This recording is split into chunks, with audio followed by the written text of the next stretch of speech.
మనుష్యుల ముఖ్య స్వభావం ఒక్కటే, సంపాదించటం. అది ఎంతో శ్రమిస్తూ. దాని రూపాలే వేరు. ధనం కావచ్చు, కీర్తి కావచ్చు, సంబంధాలు కావచ్చు, సుఖ సంతోషాలు కావచ్చు. కానీ మీరెప్పుడైనా ఆలోచించారా, విధి ఇలా అనుక్షణం శ్రమించే విధానం ఎందుకు మనిషిలో కలిగించిందో? ఒక విత్తనంతో మొక్క జన్మిస్తుంది. ఆ చెట్టు ఎన్నో ఫలాలకి నిలయంగా మారుతుంది. ఎందుకు?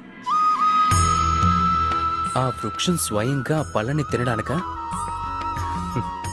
లేదు, దాని ఉద్దేశం వేరే.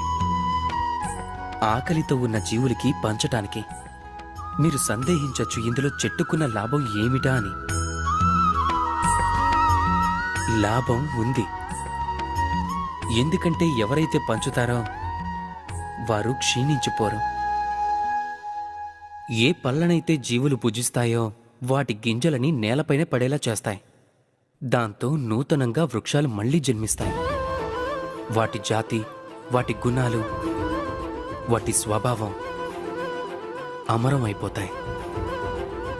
అందుకే మీరు గుర్తుంచుకోండి, ధనవంతులుగా మారటానికి ప్రతి క్షణం మీరు శ్రమించాల్సి ఉంటుంది. కానీ మీరు అమరులుగా మారటానికి మీ సర్వస్వం కూడా అందరికీ పంచాల్సి ఉంటుంది.